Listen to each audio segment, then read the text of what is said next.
నమస్కారం, welcome to I dream. నేను మీ విజిత.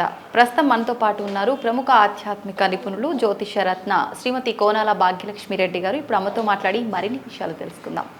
నమస్తే అమ్మా. నమస్తే అమ్మా. అమ్మ, మనకి ఈ మాసంలో శివరాత్రి రాబోతుంది. మామూలుగానే శివుణ్ణి ఎక్కువగా పూజిస్తూ ఉంటారు, శివుణ్ణి ఎక్కువగా ఇష్టపడుతూ ఉంటారు. శివుడు అభిషేక ప్రియుడు అంటుంటారు.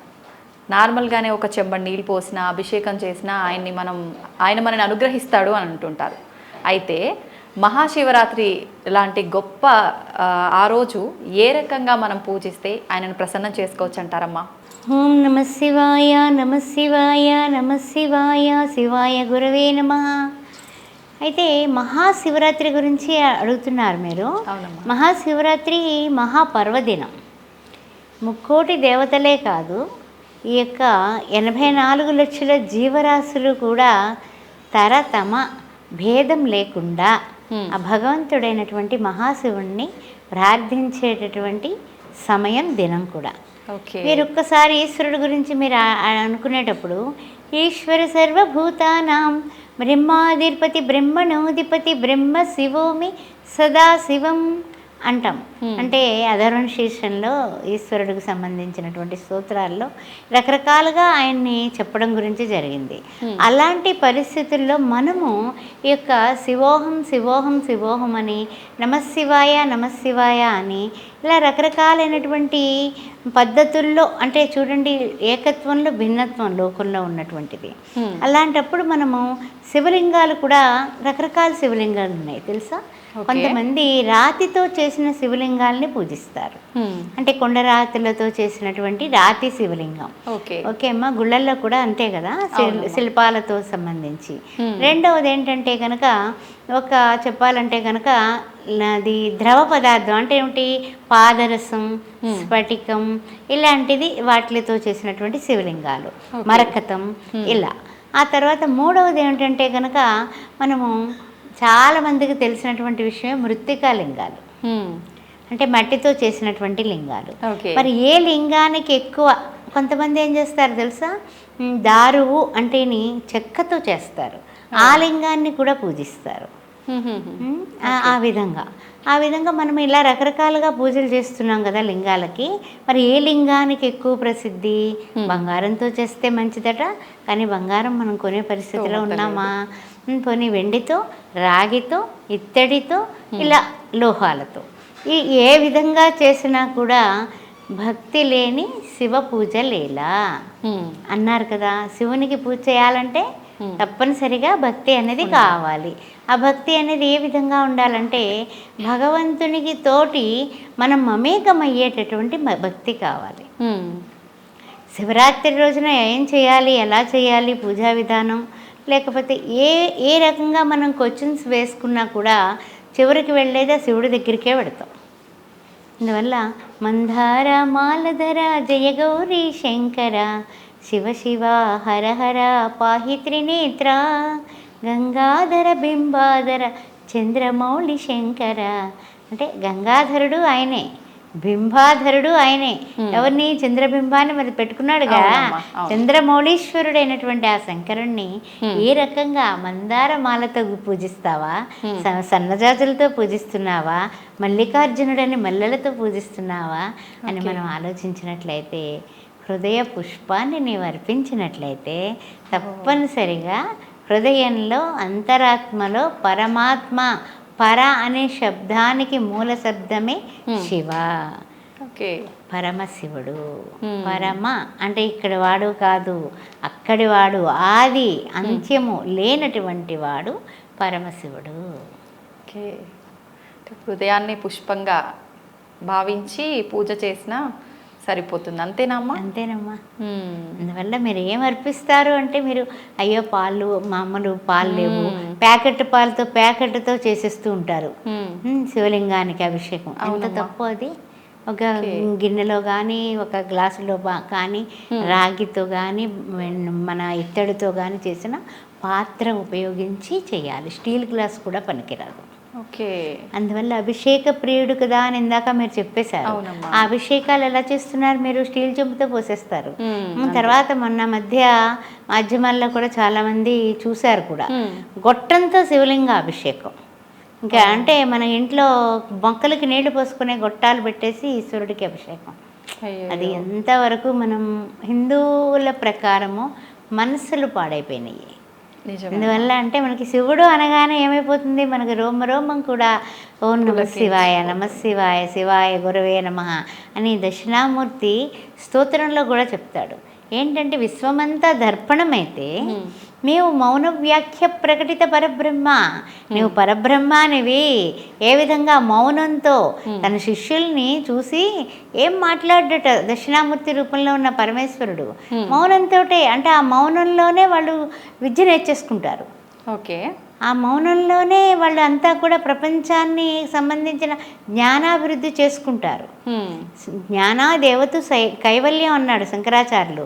మరి ఆ శంకరాచార్యులు కూడా అద్వైత సిద్ధాంతం, మరి పరమేశ్వరుడు మాత్రమే భగవంతుడు అని గుర్తించి గుర్తెరిగి నడుచుకున్న ప్రవర్తన కలిగిన వాడే కదా. అవునమ్మా. మానవ మనస్సుల్లో పరివర్తన, మానవుడు మాధవుడిగా అంటే మనకి పరమశివుడుగా మారాలంటే, అంటే శివకేశవుల భేదం లేకుండా ఉండాలంటే శివతత్వాన్ని ఆకళింపు చేసుకోవాలి. ఓకే. అయితే అమ్మ, ప్రత్యేకించి శివరాత్రి రోజు పూజ చేయాలి అని అంటే సమయం ఏమైనా చూసుకోవాలమ్మా? చాలా మంచి ప్రశ్న వేశారు. శివరాత్రి రోజు 12 గంటల సమయంలో రాత్రి లింగోద్భవం జరుగుతుంది అంటూ ఉంటారు. అవునమ్మా. మరి అలాంటప్పుడు 11 గంటలకల్లా మీరు పూజకు సిద్ధమయ్యి చక్కగా మారేడు దళాలు పెట్టుకోండి. ఓకే. కుదిరినట్లయితే ఆవు పాలు, ఇంకా కుదిరినట్లయితే ఆవు పెరుగు, అంటే పంచద్రవ్యములు అంటారు కదా, ఆ పంచద్రవ్యములు పెట్టుకోండి. పెట్టుకొని చక్కగానే ఆ ఈశ్వరుణ్ణి చిన్న లింగం అంటే 2 అంగుళాల లింగాన్ని పెట్టుకొని చక్కగా మీరు మంచిగా అభిషేకం మీరే స్వయంగా చేసుకోండి. నమశివాయ అని ఆడవాళ్ళు చేసినా, ఓం నమశివాయ అని మగవాళ్ళు చేసినా, అంటే అకార ఉకార మకార తత్వమైనటువంటి శబ్దమయికి సంబంధించినటువంటి ఈ ఓంకారం అన్నది ఆదిగా అనాదిగా సనాతనంగా మనకి ఫస్ట్ సృష్టి దగ్గర శబ్దం ఏదైతే ఆవిర్భవించిందో అది. మరి అలాంటి ఓంకార స్వరూపుడు ఎవరు? శివుడు. ఓంకార బిందు సంయుక్తం నిత్యం ధ్యాయంతి యోగినః కామదం మోక్షదం చైవ ఓంకారాయ నమో నమః. అలాంటి ఓంకార తత్వం ఈశ్వరుల్లో ఉంది. అందువల్ల ఈశ్వరుడు ఎక్కడ ఉంటే అక్కడ ఓంకారం ఉంటుంది. ఓంకారం ఎక్కడైతే ఉంటే అక్కడ పరమేశ్వరుడు ఉంటాడు. అందువల్ల మనము పూజ చేసేటప్పుడు తప్పనిసరిగా శివలింగం లేదండి మా ఇంట్లో ఎట్లా అని అడుగుతారు. శివ పార్వతులు, విఘ్నేశ్వరుడు, కుమారస్వామి ఉన్న పటం పెట్టుకోండి. అందువల్ల అంటే గనక శివ కుటుంబంలో అనేకత్వంలో ఏకత్వం కనిపిస్తూ ఉంటుంది. మీకు గమనించండి, అమ్మవారి యొక్క సింహానికి అయ్యవారి యొక్క ఈ యొక్క నందీశ్వరుడికి పడుతుందా? పడదు. అయ్యగారు మెడలో వేసుకునేటటువంటి నాగా సర్పాలకి ఈ యొక్క ముంగేస అయినటువంటి మనకి నెమలైనటువంటి ఈ యొక్క సుబ్రహ్మణ్యేశ్వర స్వామి వాహనానికి పడుతుందా? పడదు. పోనీ అవి ఆ పాములు ఏం చేస్తాయి? ఈశ్వరుడి దగ్గర ఉన్నాం కదా అనేసి ఎలక వంక చూడకుండా ఉంటాయా అని ఆహారంని చూస్తాయి. కానీ అన్నీ కంట్రోల్డ్గా ఉంటాయి. మన ఇంట్లో కూడా ఈ శివరాత్రి రోజు చేసే పూజలో ఇంట్లో కలహాలు, కన్నీళ్ళు, ఎడబాట్లు, ఏమైనా కష్టాలు నష్టాలు పోవాలంటే మీరు కన్నీళ్లతో వాళ్ళకి వీళ్ళకి మన స్టోరీలు చెప్పబాకండి, ఆ శివయ్యకి చెప్పుకోండి. శివుడు అంటే ఏం తక్కువ విషయం కాదమ్మా. శివుడు అంటే గనక ఆది అంచము లేనివాడు. ఇక్కడ ఒక చిన్న కథ చెప్తాను, ఎందుకంటే మన వాళ్ళందరికీ కథ అంటే చాలా ఇష్టంగా ఉంటుంది. ఒకానొక సందర్భంలో మహావిష్ణువు బ్రహ్మగారుని అనుకున్నారట, అగ్ని ధ్వజస్తంభంలాగా అగ్ని రూపంలో ఒక లింగాకారంగా ఈశ్వరుడు ప్రత్యక్షమై ఉంటే అది చూసి ఇది ఎక్కడికి వెళ్ళింది, ఎక్కడి నుంచి వచ్చింది అని వాళ్ళిద్దరూ చర్చించుకుంటుంటే బ్రహ్మ అహంకారంతో తండ్రి అయిన మహావిష్ణువుతో ఈ విధంగా అన్నాడట, దీన్ని ఎంతసేపు నేను ఎగురుకుంటా పైకి వెళ్ళానంటే నేను చూసేసి వస్తానన్నట్ట. అంటే పాపం మహావిష్ణువు అన్నట్ట తండ్రి అయినా కూడా ఒక నిమిషం తగ్గి నేను అంత్యాన్ని చూస్తాను కిందికి వెళ్ళి, ఎందుకంటే నేను వరాహ అవతారంలో నేను వరాహమూర్తిగా నేను వెళ్ళాను కాబట్టి, అంటే మత్స్య కూర్మావతారంలో నేను వెళ్ళాను కదా, అందుకని ఆ కూర్మా అవతారం ఎత్తైనా సరే కిందికి వెళ్ళి నేను చూసొస్తానన్నట్ట. అలా ఒక 1000 సంవత్సరాలు గడిచిపోయాయి, ఇద్దరు కూడా చూడలేకపోయారు. అప్పుడు వెనక్కి తిరిగి వస్తే అప్పుడు ఏం చేశాడు, బ్రహ్మగారికి మహా తెలివి ఉండేది, అద్భుతమైన తెలివితేటలు. దాంతో ఆయన ఏం చేశాడంటే 2 సాక్షులను తెచ్చుకున్నాడు తన తండ్రికి చెప్పడానికి. పరమశివుడు చూస్తూనే ఉన్నాడు అంతా కూడా, ఆ యొక్క ధ్వజస్తంభ రూపంలో చూస్తుంటే అప్పుడు వచ్చేసి నేను చూసేసాను, నేను చూసి వచ్చానంటే పాపం మహావిష్ణువు నేను చూడలేదన్నట్ట. అంటే ఏమిటి సంగతి అంటే కనుక, అది పైన ఉన్నటువంటి నువ్వు చూసావనడానికి సాక్ష్యం ఏంటి అని అడిగితే అప్పుడు గోమాతను పిలిచాడు. గోవు అంటే పవిత్రమైంది, తల్లి వంటిది ఇట్లా అంటాం కదా, అందువల్ల గోమాతని పిలిచి సాక్ష్యం అడిగితే ఆయన ఏం చెప్పినా డూడు బసవన్లాగా ఒకే చెప్పింది. ఆ తర్వాత మళ్ళా ఇంకొక సాక్షిని పిలిచాడు, మొగలి పువ్వుని. మొగలి పువ్వు కూడా ఓకే చెప్పింది. చెప్పగానే అప్పుడు రెండింటినీ కూడా ఈశ్వరుడు శపిస్తాడు. ఓకే, మొగలి పువ్వు పూజకు పనికిరాదు, సర్పాలు నివసిస్తాయి అక్కడ. రెండేమిటంటే కనుక ఈ యొక్క గోమాతని వృష్ణ భాగంలో నా సోదరైనటువంటి మహాలక్ష్మి ఉంటుంది కాబట్టి నేను అక్కడ మాత్రమే పూజిస్తారు, నీ మొహాన్ని ఎవరు పూజించరు అక్కడ. పొద్దున్నే గోముఖం చూడమని అనరు, గో వృష్ణ భాగాన్ని దర్శించి మీరు పూజ చేయండి అని చెప్తారు. అవునమ్మా, ఈశ్వర శాపం అది, ఇది ఆంతర్యం. ఓకే, అయితే అమ్మా ఇందాక మీరు మారేడు దళాలతో శివుణ్ణి పూజించాలి, దాని వెనకాల ఏదైనా ఆంతర్యం ఉందా అమ్మా? తప్పనిసరిగానమ్మా. ఇప్పుడు ఇందుకీ అమ్మవారి దగ్గరికి వెళ్ళాం కాబట్టి అమ్మవారికి అయ్యవారికి ఉన్న అనుబంధం కూడా చెప్తాను.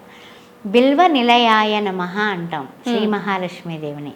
అంటే బిల్వ పత్రాల్లో ఆవిడ నివాస స్థానం ఏర్పరచుకుని ఉంటుంది. అలాంటి బిల్వాలతో, అంటే త్రిదళం త్రిగుణాకారం త్రినేత్రంచ త్రియాయుధం త్రిజన్మ పాప సంహారం ఏకబిల్వం శివార్పణం. ఆ ఈశ్వరుడు త్రిదళమైనటువంటి మారేడు దళంలో ఉంటాడు. అయితే ఈ మారేడు దళాలతో మనం పూజించినప్పుడు ఏం జరుగుతుంది అంటే కనుక, మనం మామూలుగా మారేడు దళాలు పట్టుకొచ్చేస్తాము, వేసేస్తూ ఉంటాము, పూజ చేసేస్తూ ఉంటాం. కొంతమంది ఈ విధంగా పూజ చేస్తారు. నిధనపతయే నమః, నిధనపతాంతికాయ నమః, ఊర్ధ్వాయ నమః, ఊర్ధ్వలింగాయ నమః, పరమాయ నమః, పరమలింగాయ నమః, దివ్యాయ నమః, దివ్యలింగాయ నమః. ఆ విధంగా మొత్తం 11 నామాలు ఉన్నాయి. ఆ 11 నామాలతో కూడా పరమాయ కదవు శివాయ శివలింగాయ నమః. ఆ విధంగా ఏంటంటే కనుక ఆయన్ని మించినటువంటి తత్వం ఇంకోటి లేదు అన్న దృష్టిలో అన్నీ పూజ చేసేసి ఆ తర్వాత అవి శిరస్సు మీద చల్లుకొని చేస్తూ ఉంటారు. అయితే బిల్వ దళాలను పెట్టి మనం పూజ చేస్తున్నాం కదా, అసలు ఈ బిల్వ నిలయ అనే అమ్మవారికి పేరుకి అసలు ఈ శివుడు ఎందుకు ఇంత భోళాశంకరుడు అయ్యాడు అన్నదానికి ఒక చిన్న 4 వాక్యాల్లో చిన్న కథ చెప్తాను. ఏమిటంటే అది పూర్వకాలంలో ఒకనొక వ్యక్తి అడవిలో ప్రయాణం చేస్తూ క్రూరముఖాల యొక్క చప్పుళ్ళకి భయపడి ఒక చెట్టెక్కి కూర్చున్నాడు. దిగితే క్రూరముఖాలు యొక్క శబ్దాలకి చంపేస్తాయేమో అన్న భయంతో తెల్లారే వరకు ఆ చెట్టు మీద కూర్చొని నిద్రపోయి కింద పడిపోతే మళ్ళీ తినేస్తాయేమో అన్న భయంతో ఆ చెట్టును గట్టిగా పట్టుకుని ఇలా కుదుపుతూ ఉన్నాడు. కుదుపుతూ ఉంటే దాని మీద ఉన్న ఆకులు పడుతూ ఉంటే కిందకి పడగానే ఆ తర్వాత తెల్లవారిపోయింది, చూస్తే శివలింగం ఉంది కింద. ఆ వ్యక్తికి శివుడు ప్రత్యక్షమై వరాలిచ్చాడు ఆ రోజు శివరాత్రి. దాని వలన మనం ఇక్కడ తెలుసుకోవాల్సిన విషయం, తెలిసి కానీ తెలియక కానీ నువ్వు చేసే పూజ బోళాశంకరుడు స్వీకరిస్తాడు సుమా. అందువల్ల ఈశ్వరుడు ఎప్పుడు కూడా ప్రతి నిమిషము కూడా అఘోరేభ్యో ఘోరఘోరేభ్య ఘోరతరేభ్య అస్త్రరుద్రరూపేభ్య తత్పురుషాయ విద్మహే మహాదేవాయ ధీమహి తన్నో రుద్ర ప్రచోదయాత్తు. ఆ యొక్క తత్పురుషుడైనటువంటి అంతటికీ కూడా మూలకారకుడు, అనాది మధ్యలయుడవుడు, ఆది కారణం బెవ్వడు. అంటే ఎవరినిచే జనించు, నువ్వు ఎక్కడి నుంచి వచ్చావు, ఎక్కడికి పెడతావు, నీ పర్పస్ ఆఫ్ లైఫ్ ఏంటి, ఈశ్వరుడే. నీ ప్రవర్తనను పరివర్తన మార్గంలోకి తీర్చిదిద్దేది పరమశివుడు. పరతత్వంతో రమించేటట్లుగా నేను చేయగలిగేవాడు. ఇప్పుడు మనం ఇలా చెప్పుకుంటున్నామంటే అది ఆయన దయ లేకపోతే శివుని ఆజ్ఞ లేనిదే చీమైనా కుట్టదు. అది ఎంత యథార్థం అమ్మా. అది చాలా మందికి చాలా రకాల అనుభవాలైనా కూడా మాయతో మరుస్తూ ఉంటారు. అందువల్ల విశ్వేశ్వర విరూపాక్ష విశ్వరూప సదాశివ శరణం భవ భూతేశ కరుణాకర శంకర కరుణామూర్తి ఈశ్వరుడు. అమ్మ, మహాలక్ష్మికి శివుడికి సోదర సోదరి సంబంధం ఉంది అని అంటుంటారమ్మా. అదేంటమ్మా, దాని గురించి వివరించండి. అంటే ఒకానొక సందర్భంలో నారాయణుడు చేపట్టిన నారాయణి అనేటటువంటి శ్రీ మహాలక్ష్మి మాత శివ సోదరిగా చెప్పబడింది. అంటే ఒక్కొక్క పురాణంలో ఒక్కొక్క రకంగా చెప్పబడింది. అయితే ఆవిడ ఎలా అన్నా కూడా ఈయన శివుడు ఆమె సోదరి. కానీ ఇప్పుడు మారేడు దళం గురించి ఇంత క్రితం మాట్లాడుకున్నాం మనం. మారేడు దళం ఎలాగా ఇద్దరికి ఇష్టమైంది అంటే, అసలు సాధారణంగా మనం ఈశ్వరుడు గురించి చెబుతూ మనం మారేడు దళం ఇష్టం అనేసి ఎవరైనా చెప్పేస్తూ ఉంటారు. కానీ ఈ సోదర ప్రియత్వం ఉంది కాబట్టి శ్రీ మహాలక్ష్మీదేవికి అష్ట ఐశ్వర్యాలకి ప్రతీకగా వరం ఎవరిచ్చారు? పరమశివుడే ఇచ్చాడు. అందువల్ల అష్టైశ్వర్య సంపన్నులు అవ్వాలంటే శివారాధన చేసిన వాళ్ళని చూడండి, వాళ్ళు బ్రహ్మాండంగా ఉంటారు. వ్యాపార అభివృద్ధి, అదేవిధంగా లేమితనం లేకపోవడం, ఇంట్లో కూడా చాలా వరకు ఎన్ని కష్టాలు కన్నీళ్లు ఉన్నప్పటికీ కూడా ఎదురు తిరిగి నిలబడే మొండితనం కూడా ఈ శివారాధకులకు ఉంటాయి. శ్రీ మహాలక్ష్మి కటాక్షం కూడా లేదు అనే మాట వాళ్ళ ఇంట్లో వినపడదమ్మా. అంతకంటే ఇంకేం కావాలి? ఎందుకంటే నా అన్నను పూజిస్తున్నారు కదా, మరి ఇంకా ఆవిడ ఏం చేస్తుంది మరి? అదే విధంగా గరళకంఠుడు అంటూ ఉంటాం కదా ఈశ్వరుణ్ణి. ఈ గరళకంఠుడు అనడానికి కూడా మనందరికీ తెలుసు. అప్పుడు ఏదైతే మందరగిరి పర్వతాన్ని మర్దించినప్పుడు వచ్చినటువంటి ఈ యొక్క విషాన్ని ఎవరు తీసుకుంటారంటే కనుక, అప్పుడు అడిగారు అందరూ కూడా, ఎవరు అంటే బ్రహ్మ మాట్లాడలా, మహేశ్వరుడు మా దగ్గరికి వస్తుల్లోకి విష్ణువుని కూడా అడిగారు. పాపం ఆయన కూడా నా వల్ల కాదన్నాడు. కారణం ఏంటి?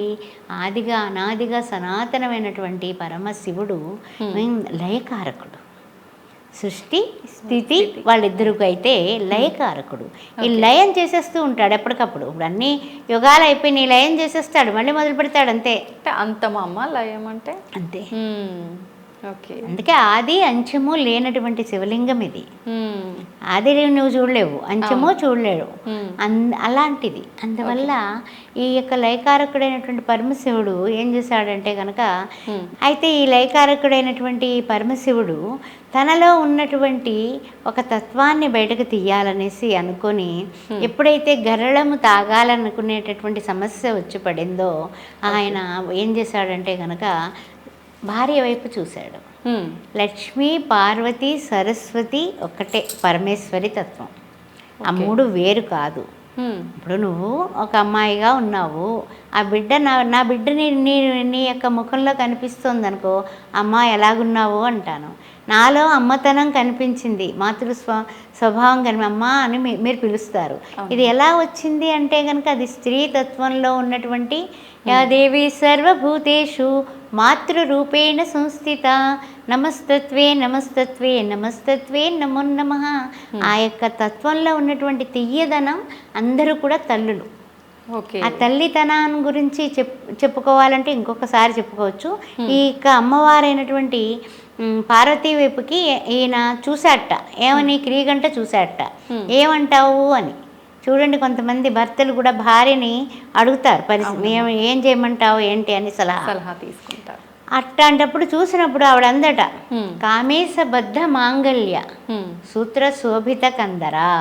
అంటే ఎంతటి మాట అంటే అది నా సూత్రం, నా మంగళసూత్రం యొక్క గట్టితనం బాగుంటే నీకేం కాదయ్యా, వెళ్ళవయ్యా ముందుకి అంది. అంతేగా నీలకంఠుడు చక్కగా ఆయన నోరు పట్టాడు, ఆ గరళం వచ్చింది, ఆయన కంఠంలో పెట్టేసుకున్నాడు. ఎందుకంటే ఆ సూత్రాలు నా సూత్రాలు గట్టిగా ఉంటే నీకేం కాదంది. అంతే. ఎవరావిడ? మహాపతివ్రత శ్రీమాత శ్రీ మహారాజ్ఞి శ్రీమతి సింహాసనేశ్వరి. ఆవిడ చెప్పింది అంటే తిరుగులేదు కదా. అవునమ్మా. అందువల్ల భర్తని కూడా చాలామంది భర్తలు వినడం లేదంటూ ఉంటారు కదా. అర్ధనారీశ్వర స్తోత్రం అనేది ఉంది. అది శివరాత్రి పూట మీరు తప్పనిసరిగా చేసుకున్నట్లయితే మీ భర్తలు మీకు వశం అవుతారు. ఓకే, మొత్తానికి ఒక టిప్ కూడా ఇచ్చేసారమ్మా, పరిహారం. భార్యాభర్తల సఖ్యత లేని వాళ్ళకి. తప్పనిసరిగా. ఓకే అమ్మ, పెద్దవాళ్ళు చెప్తూ ఉంటారు శివుణ్ణి పూజించే వాళ్ళకి అనుగ్రహిస్తాడు, కాకపోతే ఎక్కువగా కష్టాలు పెట్టి ఓపికతో ఉన్న వాళ్ళని అనుగ్రహిస్తాడు అని. నిజమేనా అమ్మ? అంటే ఇప్పుడు కష్టం లేనిది ఎవరికి? మనిషి పుట్టిన దగ్గర నుంచి బయటకు వచ్చిన దగ్గర నుంచి కేరమని ఏడుస్తూ ఉంటాడు మానవుడు రాగానే. ఏమిటి ఎందుకు వచ్చాను రా భగవంతుడా అని మనకు తెలియదు, కానీ పిల్లాడు ఏడుస్తున్నాడు అనేసి వాడికి తేనె పట్టు, లేకపోతే ఉగ్గు పట్టు, ఇంకోటి పట్టు, అట్టట్టట మొత్తానికి ఈ ఆహారం ఈ యొక్క ప్రపంచాన్ని తల్లి పరిచయం చేస్తుంది. పరిచయం చేసి ఆయన పలానా ఆయన మీ నాన్నగారమ్మా అంటే నాన్నగారు చేపట్టుకుంటాడు. అలా అలా అలా పరిచయం అంతా అమ్మే చేస్తుంది. అందువల్ల ఏదైనా సరే, ఏ తత్వానికైనా సరే ఆది అనాది అమ్మే అవుతుంది. ఆ తర్వాత ఏంటంటే కనుక ఈశ్వరుణ్ణి కొలిస్తే, మీరు ఈశ్వరుని కొలిచేటప్పుడు ఆయన ముక్కోపి అని భయం ఉన్నట్లయితే కొన్ని జాగ్రత్తలు పాటించాలి కదా. శుచి, శుభ్రత, తర్వాత అన్నీ కలిపేసుకోవడం, మరి అలాంటివన్నీ కూడా ఆయనకి ఇష్టం ఉండవు కదా. మరి ఆ జాగ్రత్తలు మీరు తీసుకున్నట్లయితే మిమ్మల్ని ఆయన ఎందుకు కష్టపడతాడు? అంతే అంటారమ్మా. అంతే కదా. ఒక ఆయన బావి తవ్వాలని కూర్చున్నట్ట, ఆ దొడ్డంతా కూడా బావి కింద గుంటలు తీసాడట. తెల్లవారేస్తులోకి ఏం లేదు. మరి అదే ఒక చోట తవ్వుంటే నీకు చక్కగా బావి వచ్చును కదయ్యా అన్నట్ట దారమట వెళుతూ ఒక ఆయన. ఆ విధంగా ఉంటుంది. అందువల్ల ఏదైనా సరే, కొంతమంది ఏమో తపస్సు చేస్తామంటారు. ఈ శివరాత్రి రోజు నేను పొద్దున్న నుంచి తెల్లవారుజాము నుంచి మన్నాటి వరకు ఎవ్వరు పలకరించకుండా నేను గదిలో కూడా తరిపేసుకుంటాను. ఓ నమశివాయ, ఓ నమశివాయ అంటే ఈ ఒక్క 24 గంటల్లో ఆయన వచ్చేసి నన్ను దీవించేసి నేను అడిగినవన్నీ ఇచ్చేసి అలా కొంతమంది అంటారు. అంటే ఏంటంటే శివునికి కోపం ఎక్కువ. అంటే ఎందుకు కోపం ఎక్కువ? కొన్ని కోరికలు తీరాలంటే కొంతమంది దేవతలు వెళ్ళి ఈ విధంగా ఇతనికి శివుడికి మన్మథ బాణాలు వేయిస్తారు. ఓకే. అప్పుడు భస్మం అయిపోతాడు మన్మధుడు. అది మళ్ళా పార్వతీదేవి సతీదేవిగా భస్మమయ్యి మళ్ళీ తిరిగి పుట్టడం, పార్వతిగా ఉద్భవించడం, ఆ కథంతా వేరు. ఎందుకు జరిగింది అంటే ఆయన కొన్ని విషయాల్లో ఆయన యోగా నిద్రలో ఉన్నా, లేకపోతే ఏదైనా సరే ఒక ధ్యానంలో ఉన్నా ఆయన కూడా రామా రామా రామా అని రామనామస్మరణ చేస్తాడట. ఓకే. అందువలన అలాంటి వాళ్ళని డిస్టర్బ్ చేస్తే వాళ్ళు ఏం చేస్తారు? మూడో కన్ను తెరిస్తే, ఎవరికైనా 3 కళ్ళు ఉన్నాయా? దేవుళ్ళందరినీ మీరు అందరితోటి కూడా చక్కగా ఇంటర్వ్యూలు తీసుకుంటారు కదా. ముక్కంటికి మాత్రమే 3 కళ్ళు ఉన్నాయి. అది అవసరమైనప్పుడు మీకు మనందరికీ కూడా ఉంది, కానీ అది జ్ఞాన నేత్రము. ఆ నేత్రాన్ని చక్కగా మీరు అద్భుతమైనటువంటి జ్ఞానం వైపుకి మీ యొక్క బుద్ధిని తిప్పినట్లయితే తప్పనిసరిగా భక్తి, జ్ఞాన, వైరాగ్య మార్గాల్లో ప్రయాణం చేస్తారు. అప్పుడు ఏమిటంటే ఇహలోకంలో ఉండేటటువంటి అదిగో శివుడిని పూజించాం, మా కష్టాలు వచ్చాయి, అబ్బా ఈ శివుడు వద్దబ్బా, కాదు. తర్వాత ఇంకొక మాట చెప్తానమ్మా. ఇప్పుడు అందరూ కూడా ఏ లింగాన్ని అయితే బెస్ట్ అనుకుంటూ ఉంటారు కదా. అవునమ్మా. మట్టితో చేసిన లింగాన్ని మీరు లింగోద్భవ వేళ, అర్ధరాత్రి వేళ మట్టితో తయారు చేసుకొని ఓం నమశివాయ నమశివాయ నమశివాయ అంటూ అది పూజ చేయండి. మీరు దాన్ని పత్రితో చేస్తారా, ఆవు పాలతో చేస్తారా, కొబ్బరి నీళ్ళతో చేస్తారా, తేనెతో చేస్తారా, ఏం చేసినప్పటికీ కూడా మట్టి లింగం చాలా వెంటనే అంటే ఒక సందర్భంలో జ్యోతిష్యానికి వచ్చిన ఒక అబ్బాయికి వివాహం కావడం లేదు, శరీరం మీద బోల్డ్ మచ్చలు వస్తున్నాయి. ఓకే. అందువల్ల సోయాసిస్ లాంటిది అనమాట. అతను 41 డేస్ లింగం రోజు తయారు చేయడం, కరోనా టైం అది. చేసుకుని చెయ్యమ్మా, నువ్వు ఇంట్లోనే ఉంటున్నావు కదా, నీకు పెళ్ళే అవుతుంది, ఆ తర్వాత ఏంటంటే శివుడు నిన్ను కరుణిస్తాడు అని ఆ యొక్క శివుడు దయేమో అనుకుంటాను. మనం ఏదన్నా చెప్పాలన్నా కూడా చెప్పడం జరిగింది. ఇప్పుడు చక్కగా పిల్లలతోటి హాయిగా బెంగళూరులో జాబ్ చేసుకుంటున్నాడు. వాళ్ళ ఇంట్లో వాళ్ళందరికీ మహా ప్రేమ అయిపోయింది నా పట్ల. అందువల్ల ఈశ్వరుడు తప్పనిసరిగా వింటాడమ్మా. మన మొర వినేవాడే, సులభంగా వినేవాడు ఆయనే. ఇలా ఒక్కింతయ్య లేదు ధైర్యంబు విలోలంబయ్యే అని కొన్ని వేల సంవత్సరాలు ఏడుస్తే గాని గజేంద్రుని అనుగ్రహించరా ఆయన. అదేవిధంగా నువ్వు దిగిరా, ఎందుకు రావు నువ్వు, నీవే నాకు మృత్యుంజయుడివి అని త్రయంబకం యజామహే సుగంధిం పుష్టివర్ధనం పూర్వారు కమివ బంధనాత్ మృచ్ఛో మృచ్ఛీయ మామృతని మార్కండేయుడు గట్టిగా హత్తుకున్నాడు. ఇంకా హత్తుకోవడంలో హత్తుకున్నాడు, మా అమ్మ, మా నాన్న, మా తాత, లేకపోతే మా గురువు అన్నీ నువ్వే అని హత్తుకున్నాడు. హత్తుకుంటే ఏం జరిగింది? వచ్చాడా లేదా? యముడినే పో బయటకు అన్నాడు. అంతటి సులభమైన వాడు. అందువల్ల మీరు పట్టుకోవడం రావాలి. అంతేగాని మరి నేను ఈరోజు శివరాత్రి చేసినాను అంటే ముందు రోజు రాత్రి కూడా ఒక నియమం ఉంది. అందరూ ఉపవాసాలు చేస్తారు కదా, కొన్ని ధర్మాలు ఉన్నాయి ఇందులో. ఉపవాసం చేసినప్పుడు ముందు రోజు రాత్రి చాలా లైట్గా ఏ పాలో పళ్ళో తీసుకుని పడుకోవాలి. ఓకే. ఆ మన్నాడు శివరాత్రి తల స్నానం చేసుకుని శుచిగా ఉండి మనం నమశివాయ అనే నామంతో చేసుకుంటూ చక్కగా దేవుని స్తోత్రాలు అవన్నీ చదువుకుంటూ 1000 నామాలు చదవండి, అష్టోత్తరం చదవండి, అదే ధ్యాస. అంతేగాని పూర్వకాలం మా చిన్నప్పుడు ఒక్క టికెట్కి 2 సినిమాలు వేసేవారు. శివరాత్రి వాళ్ళందరూ ఆ సినిమా హాల్లోనే ఉండేవారు. అంటే జాగారం చేస్తున్నామని దోమలు కొట్టుకుంటూ చక్కగా చేస్తూ ఉండేవాళ్ళు. ఆ విధమైన పనులు ఇప్పుడు ఎలాగా లేవు. కానీ అది కాకుండా ఈ యొక్క టీవీ మాధ్యమాలని కొంచెం తగ్గించుకొని భగవంతుని మీదకే దృష్టి పెట్టండి. మన ఆలోచన కానీ, రైటింగ్ కానీ, ఏదైనా సరే, పాటలు పాడేవాళ్ళు పాటలు కానీ ఆయన మీదే పెట్టుకుని చక్కగా లింగోద్భవ కాలంలో పూజ చేసుకోండి. తెల్లవారులు కూడా అదే దృష్టిలో ఏదో ఒకటి మీ మనోసంకల్పాన్ని ఒకటే ఒక కోరిక కోరుకోండి. మరలా శివరాత్రి నాటికి మీరు విజయవంతులైపోతారు. అంత కూడా అక్కర్లా, 41 days చాలు. ఓకే, ఎక్సలెంట్ అనమాట. అందువల్ల శివుడు అంత భోళాశంకరుడు ప్రపంచంలో లేడు. శివతత్వమే అది. ఓకే. అందువల్ల ఆయనలో ఉండేటటువంటి ప్రేమతత్వాన్ని స్వీకరించండి. శివాయ పరమేశ్వరాయ చంద్రశేఖరాయ నమ ఓం. భవాయ భవశేఖరాయ చంద్రశేఖరాయ నమ ఓం. శివ శివ శివ శివ శివాయ నమ ఓం. భవ భవ భవ భవ భవాయ నమ ఓం. అని ఆ శివుడిని ఎన్నో రకాలుగా మనం మాట్లాడుకోవచ్చు, పూజించవచ్చు, పాటలు పాడుకోవచ్చు, ఎన్నెన్నో చేసుకోవాలనేటటువంటి తపన కావాలి. కాబట్టి అంటే శివునికి దగ్గరగా ఉపవాసం, నివాసం నీవు చెయ్యి. అప్పుడు ఆయన ఎందుకు నీతో సావాసం చేయడం? ఈ కష్టాలు, నష్టాలు, బాధలు, బెంగలు, భయాలు అని ఆయనతో చెప్పుకో. వాళ్ళకి వీళ్ళకి డింగ్ మన ఫోన్లు చేసి మొత్తం వాళ్ళ బుర్ర తినడం మానేసి ఆ ఈశ్వరుడు బుర్ర తింటే మనం ఒక ధ్రువ నక్షత్రంలాగా ఉండగలం, ఒక మార్కండేయుడిలాగా జయం కలుగుతుంది.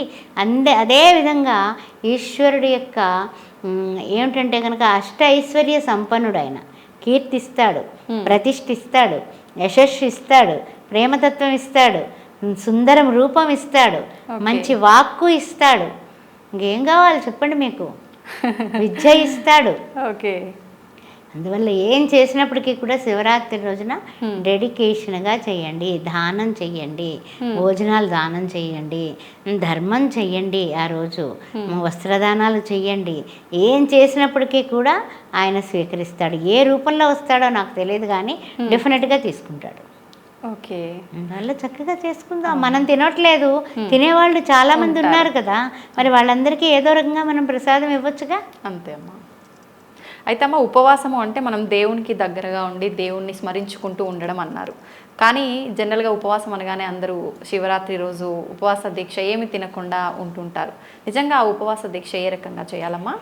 ఉపవాస దీక్ష చేసేవాళ్ళు వృద్ధులు చేయక్కర్లేదమ్మా. ఒక్కసారి చెప్తున్నా, బాలింతలకు వద్దు, చిన్నపిల్లలకి వద్దు, అదేవిధంగా కొంచెం రోగగ్రస్తులకు వద్దు. ఈ నలుగురిని పక్కకు పెట్టేసినట్లయితే తతిమా వాళ్ళు చేయొచ్చు.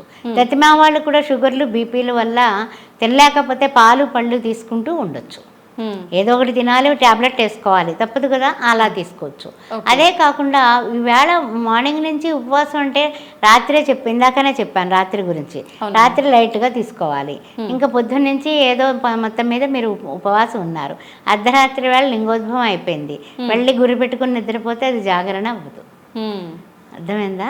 ఆ తర్వాత ఏంటంటే కొంతమంది ఏంటంటే కనుక ముచ్చట్లు హౌసీలు పెట్టుకుంటారు, ఎంజాయ్ చేస్తారు, అంత్యాక్షరీలు పెట్టుకుంటారు. ఏం పెట్టినా పురాణాల మీద అంత్యాక్షరి పెట్టుకోండి.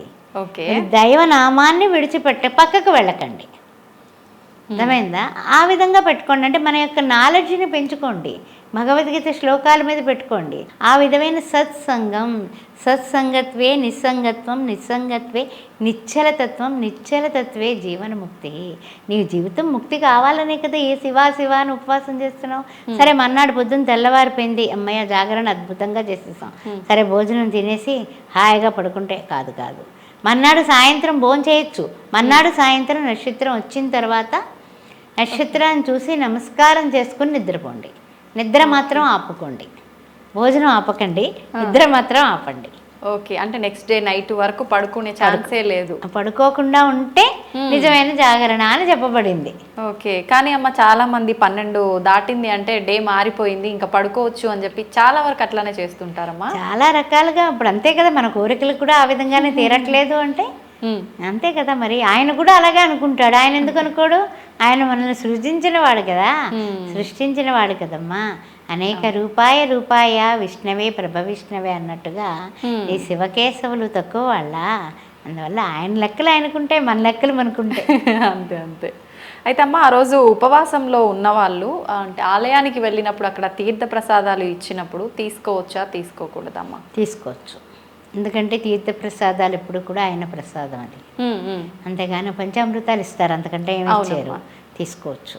అలా అని ఏమన్నా అన్నపు పరవాన్నాలు లాంటివి అవి ఇచ్చారనుకో, అవి ఇంటికి తీసుకొచ్చి ఇంట్లో పిల్లలకో పెద్దలకో ఇచ్చేయచ్చు. అంతేగాని తీర్థం తీసుకోవచ్చు, తీర్థం తప్పలేదు. ప్రసాదం కూడా తీసుకోవాలి, తిరస్కరించకూడదు. ఇంటికి తీసుకొచ్చి ఇంట్లో తినేవాళ్ళు ఉంటారుగా వాళ్ళకి ఇచ్చేయడమే, లేదా ఎవరైనా కనిపిస్తారు పేదవాళ్ళు వాళ్ళకి ఇచ్చేయడం. ఓకే అమ్మ, అయితే శివాలయం నుంచి మనము కొట్టిన కొబ్బరికాయ కానీ మిగతా ప్రసాదాలు ఏవైనా తీసుకొచ్చుకోకూడదు అని అంటుంటారమ్మా, అది ఎంతవరకు నిజం? అంటే శివాలయం అంటేనండి ఎలా ఉంటుందంటే, శివుని యొక్క ఒక శివుడి గురించి ఒక విషయం చెప్పుకునే ముందు నంది గురించి మాట్లాడుకుందాం. ఓకే అమ్మ. నంది ఏం చేస్తూ ఉంటాడు? మనలాగా ఆ శివాలయానికి వెళ్ళి కూడా అరే వాళ్ళు వచ్చారే, ఇక్కడికి వచ్చారు, గుడికి వచ్చారా, గుడికి రాకపోతే అక్కడికి వస్తారు ఏంటా ప్రశ్న అసలు అలా అడుగుతూ ఉంటాం కదా. అలాగే గుడికి వచ్చారా, బాగున్నారా, మా ఇంట్లో వాళ్ళు బాగున్నారు, వీళ్ళు ఇది ఏంటమ్మా అది. నంది ఏం చేస్తాడు? ఓన్లీ శివుణ్ణి మాత్రమే చూస్తూ ఉంటాడు. ఓకే, ఎందువల్ల అంటే కనుక ఏకాగ్రతతో నువ్వు చేసే పని మీద డెడికేషన్, డిటర్మినేషన్, డిసిప్లిన్తో నువ్వు ఉన్నట్లయితే నీకు శివుడి నుంచి రియాక్షన్, రిఫ్లెక్షన్, రీసౌండ్ వస్తుంది. అది నిజం. ఓకే, అర్థమైందా? 5 నిమిషాల్లో పూజ చేయొచ్చు, అదే 5 గంటలు పూజ చేయొచ్చు. కానీ ఏంటంటే నీకు ఏకాగ్రత లోపం ఉండకూడదు. అది నంది ఈశ్వరుడయ్యాడు. నంది అదే ఏకాగ్రతతో చూస్తూ నందీశ్వరుడయ్యాడు. సరే అక్కడి నుంచి కొబ్బరికాయ తెచ్చుకోవచ్చా అంటే పత్రం ఇస్తారు. ఆ పత్రాన్ని తీసుకెళ్ళి నందీశ్వరుడి భుజం మీద పెడతాం, తల మీద పెడతాం, లేకపోతే నడుము మీద పెడతాం. సరే ఆయనతో చెప్పుకుంటా, కొంతమంది ఆయన కుడి చెవి ఇలా పట్టుకుని చెప్తూ ఉంటారు. ఇది ఎలా వచ్చింది అంటే కనుక కాశీలో మరణించిన వాళ్ళకి, మరణించిన ప్రతి ఒక్కరికి కూడా ఈ చెవి తమ్మి ఇలా లేచి ఉంటుందట, ఓన్లీ కాశీలో మరణిస్తేనే. ఓకే, అర్థమైందా? ఎందుకంటే ఈశ్వరుడు ఈ చెవి ఇలా పట్టుకొని రామనామాన్ని ఉపదేశిస్తాడట వాళ్ళ చెవిలోనమ్మా.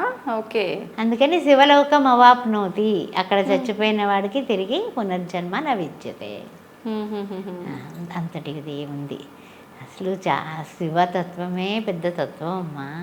3 ముక్కల్లో చెప్పేదా చెప్పు. అయితే కొబ్బరికాయ కొట్టేస్తాం కదా, కొట్టేసిన తర్వాత ఒక చెక్క అక్కడ వదిలేసి ఒక చెక్క తెస్తారు, బయటకు తీసుకొచ్చాక అక్కడ పక్కన పెట్టేసి వచ్చేస్తుంటారు చాలా మంది. అదేదో ఎవరొకళ్ళు అది తీసుకెళ్ళడం తప్పు అనేది చాలా మందికి చాలా రకాలుగా ఉంది. అది ప్రసాదంగా నీవు భావించినప్పుడు తెచ్చుకోవచ్చు, కానీ అది ఏంటంటే కనుక అది తీసుకెళితే నాకు ఏదైనా జరిగిపోతుందేమో అని భయపడినప్పుడు తెచ్చుకోకు. నిర్భయత్వం ఉంటే తెచ్చుకోవచ్చు, అంతేగాని నువ్వు ప్రసాదం తీసుకెళ్ళొద్దని ఎవరు చెప్పరు. అక్కడ ఉన్నటువంటి విషయం ఏమిటంటే అది ప్రసాదంగా నువ్వు భావించి, లేకపోతే కనుక పూజారి గారినే ఉంచేసేయండి అని చెప్పేసే.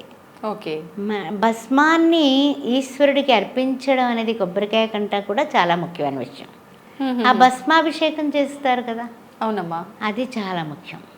అలాగే ఇంట్లో చిన్న చిన్న శివలింగాలు ఉంటాయి, కొబ్బరికాయ మీరు కొట్టక్కర్లా, భస్మం అభిషేకం చేయండి రోజు. ఓకే, చాలు, అద్భుతమైనటువంటి ఐశ్వర్యం ఇంట్లో ఉంటుంది. అయితే చాలామందికి చాలా విషయాలు పాపం తెలియదమ్మా. తెలియక డౌట్స్ అన్నమాట. తెచ్చుకోరు కొంతమంది ఇది ప్రసాదం, మారేడు దళాలు తెచ్చుకోరు, శివుని మీద గులాబీ పూలు ఇచ్చినా సరే అక్కడ పెట్టేసి వచ్చేస్తారు. కానీ ఏంటంటే ఆయన మల్లికార్జునుడు కదా, భ్రమరాంబ స్వరూపమైనటువంటి ఆ యొక్క భ్రమరాంబని చేపట్టినవాడు కదా. అందువల్ల ఆయనకి తెలియంది లేదు, ఆయనకి అవసరం లేనిది కాదు, ఆయన సృష్టినే ఆయనకు అప్పచెపుతున్నాం అంతే. చీమ కూడా కుట్టదు శివుడు ఆజ్ఞ లేనిదే. అందువల్ల నీవు చేసే ప్రతి క్రియ కూడా ఆయనకి అర్పితం అనే అర్పిత భావంలో ఉండండి. నేను తెచ్చుకున్నాను ఏమన్నా అవుతుందా, లేకపోతే శివాలయానికి వెళ్ళాను, ప్రదర్శనలు ఎలా చేయాలి, ఎంతవరకు చేయాలి, ఆ సోమసూత్రం ఉంటుంది కదా, అంటే ఏదైతే నీళ్ళు వస్తున్నాయో. అదేవిధంగా మీరు ఇంకొక మాట మర్చిపోయాను నేను. ఇప్పుడు 12 గంటలకు లింగోద్భవ సమయంలో లింగం చేసుకొని మీరు అభిషేకం చేసుకుంటారు కదా, పూజ చేసుకుంటారు కదా, ఇంట్లో లింగం ఉన్నా కూడా పూజ చేస్తారు కదా, అది కూడా ఉత్తరం వైపు నీళ్లు ఇలా పారేలాగా పెట్టుకోండి. శివలింగం ఉత్తరం ముఖంగా నీళ్లు వెళ్ళిపోవాలి. అంటే తూర్పు ముఖంగా పెట్టామనుకో, నీ ఉత్తరం ముఖంగా ఈ యొక్క పానిపట్టం వెళ్ళేలాగా చూసుకోండి. అలాగే బ్రహ్మసూత్రానికి కూడా అక్కడ వరకు సోమసూత్రం అంటూ ఉంటారు. ఈ యొక్క పరమేశ్వరుడికి నమస్కారం చేసుకుని, గోపురానికి నమస్కారం చేసుకుని, గోపురం ఆయన యొక్క ఏ గుడికి వెళ్ళినా కూడా గోపురానికి నమస్కారం చేయాలి. ఆయన పాదాలవి అనుకోవడమే. అనుకుని ఆ గోపురానికి నమస్కారం చేసుకుని ప్రదర్శనం చక్కగా సోమసూత్రం వరకు వెళ్ళి అక్కడ నమస్కారం చేసుకుని వెనక్కి వచ్చేసేయండి. అప్పుడు మీకు కరెక్ట్గా ప్రదర్శనం పూర్తయినట్లు లెక్క. ఓకే. అంతేగాని మనం పొర్లు దండాలు పెట్టినా అది ఈశ్వరుడి దగ్గర పనికిరాదు.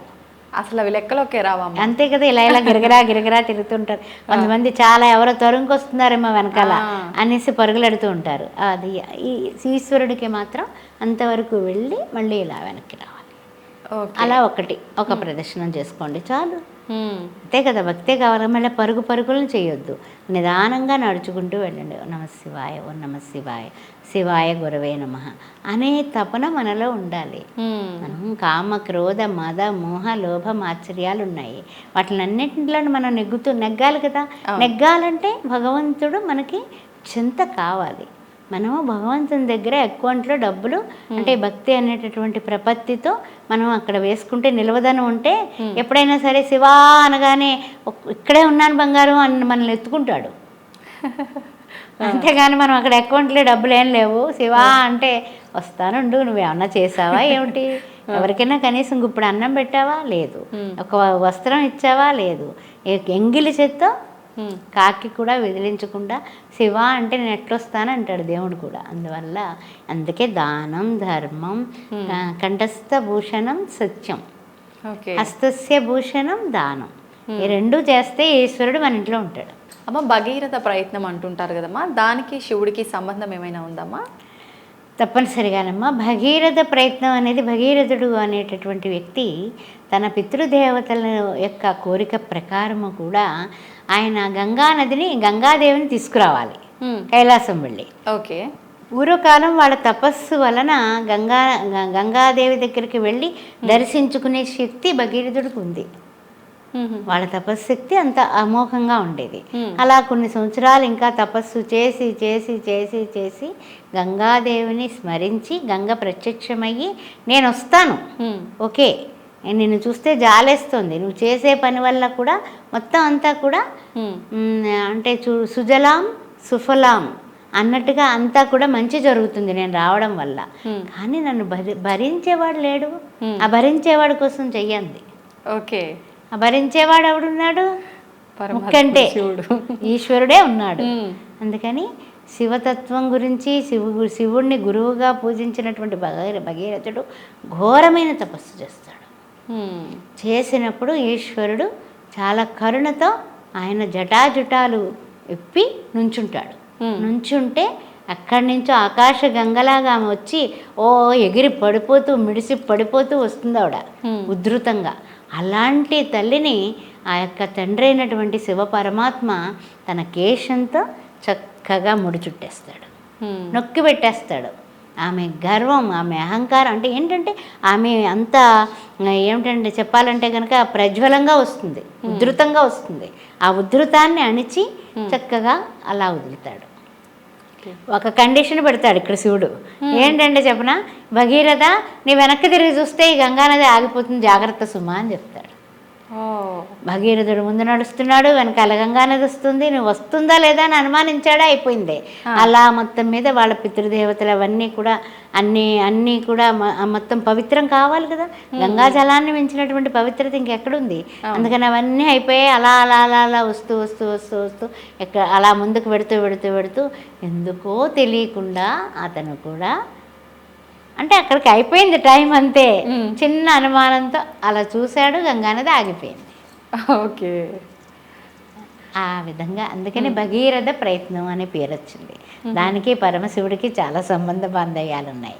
ఓకే. అందువల్ల ఇప్పుడు కూడా మనం పూజించేటప్పుడు కూడా గంగా జలాన్ని స్నానం చేసేటప్పుడు కూడా ఈ శివరాత్రి రోజు స్నానం చేసేటటువంటి వాళ్ళు గంగా, యమున, సరస్వతి, నర్మదా, సింధు, కావేరి జలస్మిన్ సన్నిధం కురు అని శ్లోకం చదువుకున్నా, లేదా గంగా గంగా గంగా అని 5 సార్లు అనుకుని నమశివాయ అనుకుని చెంబు నీళ్ళు పోసుకోండి నెత్తి మీద.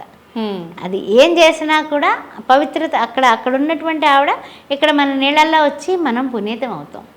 ఓకే అమ్మ, శివుణ్ణి అష్టైశ్వర్య ప్రదాత అని, బోలా శంకరుడు అని అంటుంటారు, ఎందుకమ్మా? అంటే అష్టైశ్వర్యాలకి కూడా ఆయనే ప్రతీక అనేది ఎప్పుడు కూడా చెప్పబడిందమ్మా. ఆయనకి ఏం అక్కర్లేదు కదా. ఆయనకి ఇల్లు ఉందా? నీకు ఇల్లు ఉందా అని అడిగితే ఇల్లు లేదనే కదా పెద్ద గొడవలు అయిపోయాయి.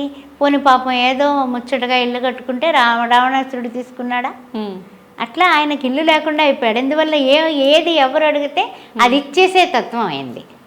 నాకు నేను ఆలోచన లేనటువంటి పరతత్వానికి చెందినటువంటి గొప్ప శివుడైన. అందువల్ల పరమశివ శివ శివ శివ శివ అని అర్చన. శివాని వేరు కాదు. భార్యాభర్తలిద్దరూ ఏ రకంగా ఉండాలి, ఏ రకంగా జీవన విధానం గడపాలి అని అర్ధనారీశ్వర తత్వంతో చెప్పినటువంటి ఏక శరీరమే ఇద్దరు. అది దానికి ప్రతీక కూడా శివుడే. అదే శివ కుటుంబంలో కూడా అష్టైశ్వర్యాలు ఎవరికి అక్కర్లేదుగా. వినాయకుడికి కావాలా? అక్కర్లా. సుబ్రహ్మణ్య స్వామికి కావాలా? ఎవరు ధనరాశులు పెట్టుకుని కూర్చోలేదే. అదేవిధంగా పార్వతీదేవికి కావాలా? అక్కర్లేదు. ఈశ్వరుడికి అంతకంటే బూడిద రాసుకుని శ్మశానంలో తిరుగుతూ ఉంటాడు అంతే. ఆయనకేం అక్కర్లా. పోనీ ఆభరణాలు ఏమన్నా గొలుసులు నక్లెస్లు వేసుకున్నాడా? అవి కూడా నాగుపాములు వేసుకున్నాడు. అందువల్ల ఆయన అన్ని రకాలుగానే కూడా అంత స్థితప్రజ్ఞత ఉన్నటువంటి వ్యక్తి కాబట్టి ఆదిగా అనాదిగా సనాతనుడుగా వేదాంగములు ఈ విధంగా ఉండును అని చెప్పలేనటువంటి తత్వమే శివతత్వం. అమ్మ, శివుడు శ్మశానంలో నివసిస్తాడు అంటుంటారు కదమ్మా, దాని వెనకాల ఆంతర్యం ఏంటమ్మా? శ్మశానంలో నివసిస్తాడు శివుడు అంటూ ఉంటారు. కానీ ఆ శ్మశానంలో నివసించేటటువంటి విధానం ఏమిటంటే కనుక ఆయన దృష్టిలో శివానికి తేడా లేదమ్మా. కారణం ఏంటంటే ఆయన దృష్టిలో శివ అంటే కొమ్ము రౌండ్గా పెడుతున్నాం, శివుడు అంటున్నాం. ఓకే, శవము అంటున్నాం. ఓకే, శివ రెండింటికి ఒక కొమ్మ ఒకటే తేడా. నీవు జీవించుంటే కనుక శివతత్వంగా ఈ యొక్క 9 నాడులు ఆడుతూ చక్కగా మాట్లాడుతావు, నవ్వుతావు, పరిగెడతావు, అన్నీ చేస్తావు. అవును.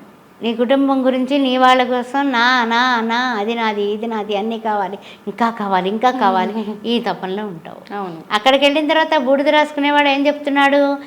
నువ్వు నీ బూడిద నేను రాసుకుంటున్నాను రా, ఏం చేసావురా బాబు? రాసుకోవాలంటే కూడా నాకు నీది బాగలేదు, నువ్వేం చేయట్లేదు, నువ్వేం చేయకుండా వచ్చావు, ఏంటిది అని ఆయన బాధపడుతున్నాడు.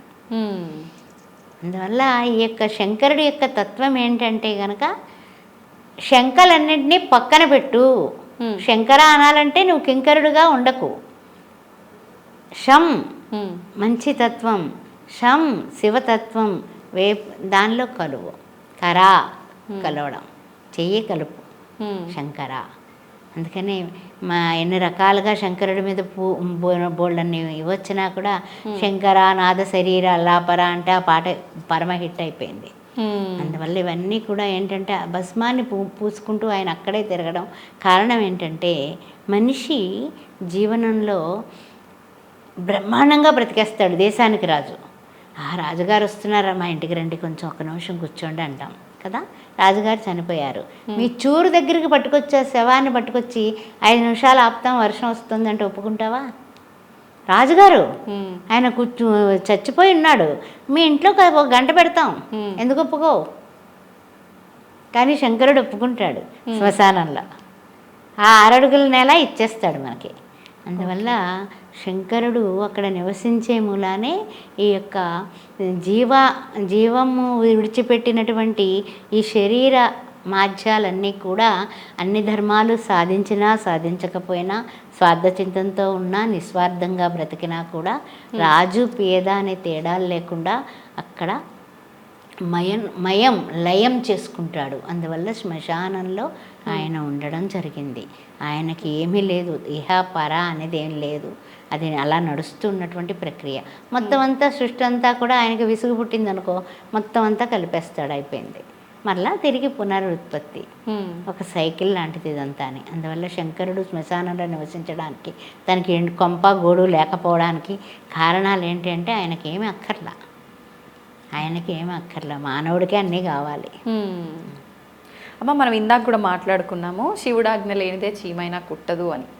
అయితే ప్రస్తుతం చూస్తుంటే ఎన్నో అరాచకాలు, ఎన్నో అంటే పుణ్యాలతో పాటు పాపాలు ఎక్కువైపోయినాయమ్మా. వీటన్నిటిని కూడా ఆయన ఆజ్ఞ ప్రకారమే జరుగుతున్నాయా అమ్మా?